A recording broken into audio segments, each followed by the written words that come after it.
doing the rap, me and Trick, we had made like a little skit on our tape. And on the tape, it was a skit where we was riding in the car and we got pulled over by the police. And the police was asking me for my license and my registration.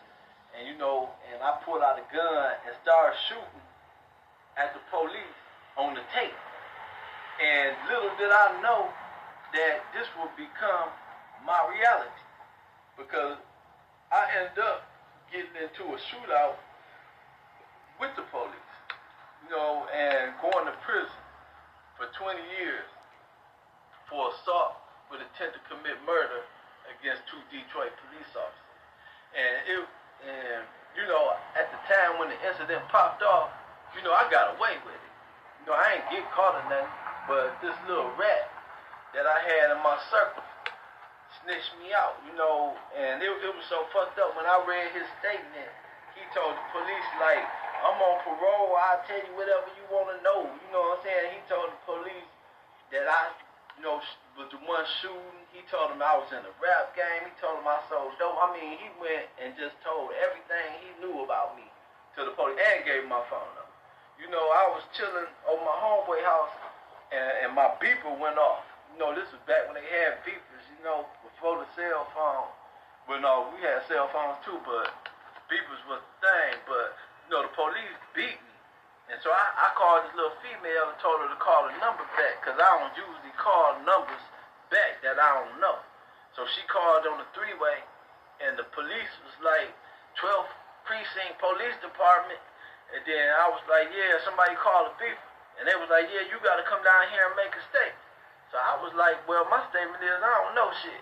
And then I told old girl to hang up the phone, And then next thing I know, my next door neighbor called me. And she was like, what you do? I was like, nothing, what? She was like, they got the street blocked off. It's a helicopter flying over your house, shining the light. I was like, oh, straight up. She was like, yeah, dog. She was like, they looking for you. So I was like, all right. So that's when I realized, okay, these lanes must have snitched me out. You know what I'm saying? And it's fucked up because the rat, he like one of them Sammy the Bull type rats. You gotta remember Sammy the Bull was like the hitman for John Gotti. He's supposed to be a real hardcore motherfucker, but he turned into a rat. And even though he snitched John Gotti out, he still running around in the hood, doing his thing because he felt like he was laying like that. And the rat who told me, he a Sammy the Bull type rat. He think no matter that he didn't snitch me out because he, got a reputation for being hard in the hood, he's still all right with motherfuckers.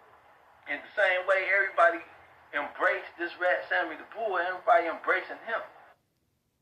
When I came home after serving 20 years and I seen that everybody was cool with this snitch, it made me bag up, because I was like, I can't mess with somebody that's cool with a rat. I'm not messing with no rat, and I'm not messing with no... If you a real hood street nigga, you ain't finna be messing with no rat. And that's how I looked at it, because your credibility shot now. Because how you gonna mess with somebody that's a certified rat? That's a known rat that not didn't just make a statement, but took the stand and was pointing me out like, yeah, that's him right there. You know what I'm saying? And you hanging with him, you cool with him.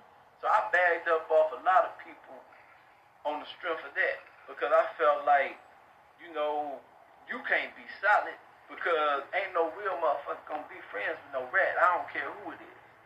So I bagged up off a lot of people, man, and went and got me a whole new crew that saw things like I see it, because